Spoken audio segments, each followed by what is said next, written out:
The Beatles released one of their most innovative albums in music history in 1966, and Revolver includes the most beautiful song from this era, in my opinion. And straight away in the intro, we hear the first unique chord progression within this song.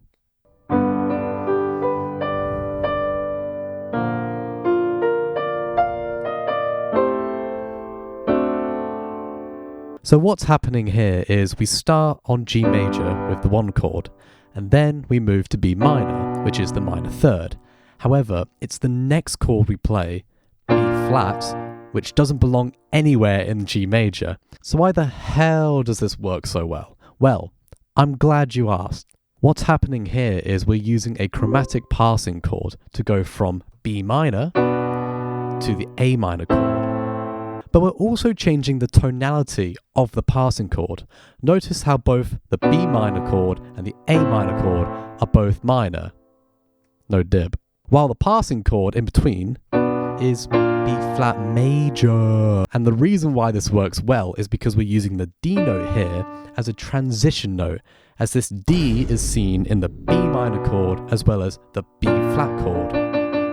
Now I know for some of you neophytes out there that this might seem too crazy to understand, which is why I've created this. Behold my latest creation.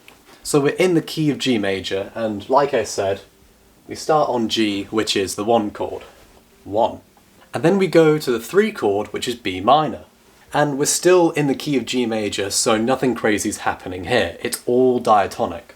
But then we have B flat major, which in relation to G major would be a flattened major third.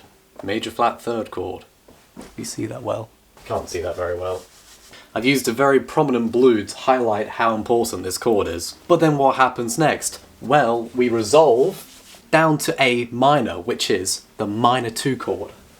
So we're now back in the key of G major from going horrendously out of the key. And the reason why this works is, like I said, it's a chromatic descent while we're maintaining the D note of the previous chord. Another section that highlights its beauty is the transition it uses, like here.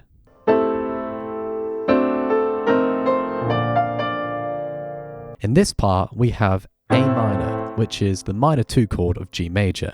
Then we have D7, which is the dominant 5, but then F7 comes out of nowhere. And the reason why is because this F7 resolves to the next chord, B flat.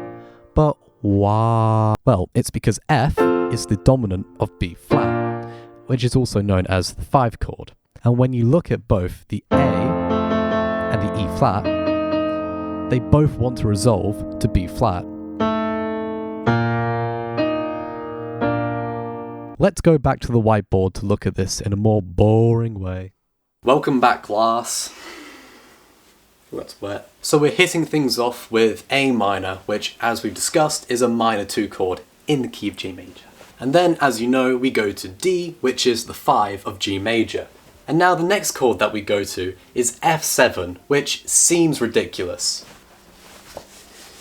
F7. Now, in relation to G major, this would be called a flattened 7 chord. However, what if I was lying to you and we weren't in G major, but we were in G mixolydian? That's right, folks. Now, if you don't know, G mixolydian is based on the major scale, but it has a flattened 7 chord automatically. So therefore, it's just a 7 chord, which, as we've discussed, leads perfectly to B flat, which, if we're relating this to G mixolydian, we would call it the flattened 3rd chord. Now, this is one way of looking at it, but we could treat this as modulating into the key of B flat major as a 5 to 1 cadence. Back to you sitting down, Matt. So how can we use these new chords in a song? Well, let's say hypothetically, you're in C major, and then you go to E minor, and then D minor, say. And then what if, let's be crazy, go to G, and then C. It's simple, but boring. What if we went from the E minor chord, and instead, we played a transitional chord of E flat major, to then go down to D minor? Yeah, that's more like it. And what if, instead of going back to C, we rewrite a new section. So we go to the flat 7, which would be B flat, which then resolves to E flat major. That's nice. And if you liked this Music Beatles vid, well, you're in luck, as I've made another video just like this one, which you can see right here. Or here. Or maybe here.